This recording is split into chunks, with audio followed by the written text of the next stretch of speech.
King is the congressman from Iowa's 5th District, Western Iowa, and a member of the Tea Party Caucus. And he joins us now. And Congressman, you're in a unique position. You were elected in 2002. You've spent half your time with Republicans in charge and half your time with Democrats in charge. So I'm going to ask you about the time that Republicans were in charge. What went right, and what do you tell Tea Party activists went wrong? Well, first of all, it was a lot more fun being in the majority than the minority. What went right was I could actually draft legislation, promote that legislation, and argue policy and get it before a hearing, a subcommittee, a full committee markup, and to the floor and on into the process to become law. Today, that system doesn't function that I can see at all in this Congress. That's number one. Second thing is, yes, too much money was spent under the Bush administration in my first 2 terms here in Congress.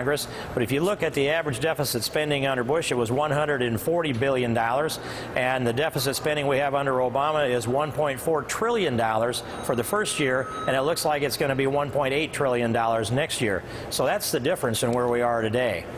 Congressman, why is a Tea Party caucus necessary? It sounds to me like the Tea Party caucus is for smaller government and fewer taxes, broadly speaking, which are, of course, the key Republican principles. So what is the Tea Party caucus trying to accomplish that the Republican Party caucus, the Republican Study Committee, so forth, can't accomplish? Well, and I chair the Conservative Opportunity Society, and I have a breakfast at 8 o'clock every Wednesday morning that promotes those things, and did that this morning, moved right on over to the Tea Party Caucus, headed up by Michelle Bachmann. And this focus is to listen to the core message of the Tea Party, the people that are the spokespeople for the Tea Party. And that sets members of Congress in the room in a listening mode, not a speaking mode necessarily, but that interactivity. And what we have this morning is Kevin Jackson, the author of The Big Black Lie, who is presenting a lot of the theme that he wanted to present about the Congressional Black Caucus, the NAACP, what this means, the role of race in the configuration of conservatism in America. But what's more important is that it helps identify the leaders of the Tea Party movement, helps empower them, and sets up the networking between members of Congress and the active people in the Tea Party movement so that you can create that synergy that comes from it. We're listening, they're talking, that's the way we want it. Very quickly on some of your votes that you made when the Republicans were in the majority and votes that you've made since Democrats were in the majority, specifically on 2 government spending issues. One has to do with biotechnology and energy, and one has to do with Medicare prescription drugs. You voted for that benefit without paying for it. Was that vote a mistake? You know, no, it wasn't.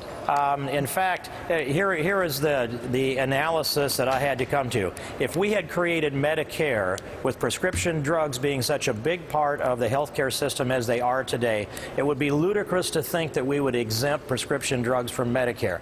I can't get past that argument. If we're going to have Medicare, prescription drugs needs to be part of it. Otherwise, we end up with people in the emergency room, people in the hospital.